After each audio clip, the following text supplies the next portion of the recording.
Restaurant அப்படின்ட்டு என்னோட நிறைய வீடியோவில் சொல்லியிருப்பேன். ஆனால் உங்களில் நிறைய பேர் அந்த ரெஸ்டாரண்ட்டை பார்த்துக்கவே மாட்டீங்க. என்னடா அது எப்போ ரெஸ்டாரண்ட் சொல்லிட்டு இருக்காங்கன்ட்டு.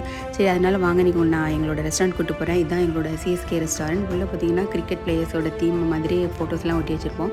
எப்போவுமே most of the time cricket கேம்லாம் இருந்ததுன்னா ப்ளே பண்ணிட்டே இருப்போம் டிவியில்.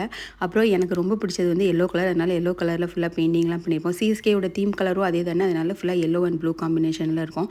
ரொம்ப பெரிய ரெஸ்டாரண்ட்லாம் கிடையாது. ஃபஸ்ட்டு இது சின்ன காஃபி ஷாப்பாக தான் இருந்தது. அப்புறமா நம்ம அதை ரெஸ்டாரண்ட்டை எக்ஸ்டெண்ட் பண்ணிட்டோம். அதுவும் கடவுளோட கிருபையால் அப்படின்னு தான் சொல்லுவேன். அதுக்காக நான் நிஜமாக கடவுள்கிட்ட தேங்க்யூ சொல்லிக்கிறேன். மார்னிங் பிரேக்ஃபாஸ்ட் அப்படி தான் வந்திருக்கோம். இது பேர் இருந்ததுன்னா மினி பிரேக்ஃபாஸ்ட் அப்படின்னு சொல்லுவோம்ல, அதுதான். எல்லா இதுலேயுமே கொஞ்சம் கொஞ்சம் இருக்கும். ஒரு இட்லி, கொஞ்சம் பொங்கல், அப்புறம் ஒரு மசாலா தோசை, அப்புறம் ஒரு வடை, ஒரு பூரி, அது கூடயே பார்த்தீங்கன்னா ஒரு சூப்பரான ஒரு டீயும் கிடைக்கும்.